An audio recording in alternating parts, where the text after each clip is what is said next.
Hi, I'm Long Steve, and in this short video I would like to show you my usage of the workflow automation tool Gulp. Gulp is a JavaScript based tool that lets you automate workflows for developing client and server-side JavaScript. Specifically, I use Gulp for two things. One is to automate processing of live reload. If you're a web developer, you're surely familiar with live reload and how it lets you not have to hit the reload button, but have changes you make to your source code reflect automatically in a web browser. I also use jshint. I find jshint invaluable in showing me errors in my code before I've gone too far and tried to load the code up in a browser. So to use Gulp, you can run it on the command line or you can embed it into your IDE. I will show you the command line usage here. I will use these windows and I'll make them stick to the top above my IDE just for demonstration purposes. Normally I'd have the browser window on a separate monitor to my editor. When I type in Gulp, I can see some help. My Gulp tasks are jshint and serve. Gulp tasks are defined in a gulpfile.js. You actually write JavaScript source code, and I'll go over that a bit later. So Gulp jshint will actually run the jshint tool. I mean, you can run jshint by itself on a command line. I just use Gulp jshint because I embed the jshint processing in another usage of Gulp, which I shall show you in a second. So here's an error. I've got line 37 in my game.js. Something has gone wrong. So obviously, if I tried to load that in my browser, it would probably break. Anyway, the second thing I use Gulp for is for serving up my source code using a web server. It runs a web server internally on port 8000. You can change the port number, obviously. And in doing so, it allows you to embed the live reload stubs into your index.html and run additional code when things happen after saving files, which is what I do with jshint automatically. So now Gulp is sitting there running in my shell window, and I can see that it's got the error. I'll go and fix that error now. And if you watch the terminal window, when I hit save, Control S, it automatically reruns jshint on my game.js file. Now I can load the file in my browser, or load the project in my browser, and there it is. Before I ran Gulp, that wouldn't have worked because Gulp is actually running the web server task on port 8000.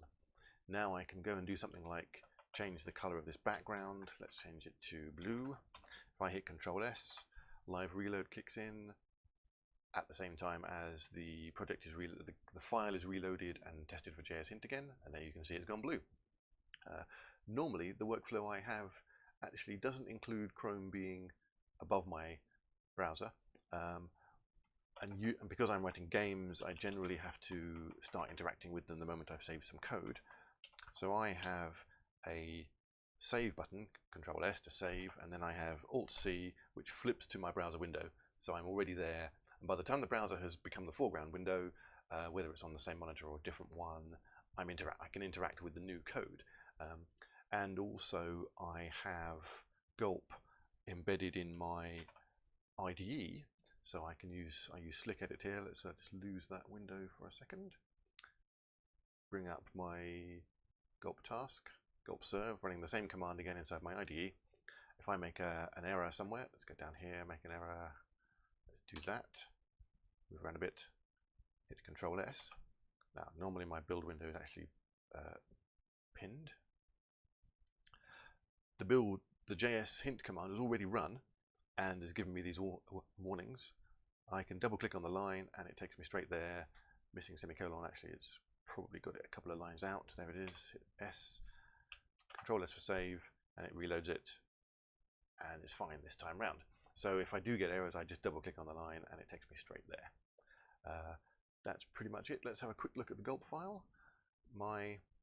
It's 110 lines of code. It defines the index task, which loads my index.html, adds in the live reload embedded bit, and outputs that to a tump TMP folder.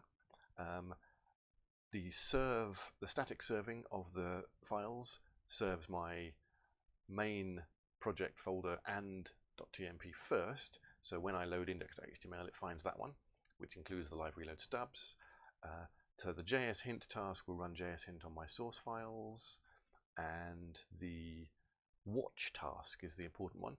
Watch will sit there and watch a set of source files, and when they change, it triggers live reload, and also I think it's when they change, there we go, it triggers the jshint task. So all that happens automatically with the system sitting there running in the background. One important thing to notice is interval 2 seconds here. Gulp's watch command uses the Node.js polling, file system polling methods under the covers, and the default I think is about 100 milliseconds. So unless you add that in, you end up with a very fast polling system which uses your CPU. And on my Mac Mini here, the fan starts to spin up fairly quickly.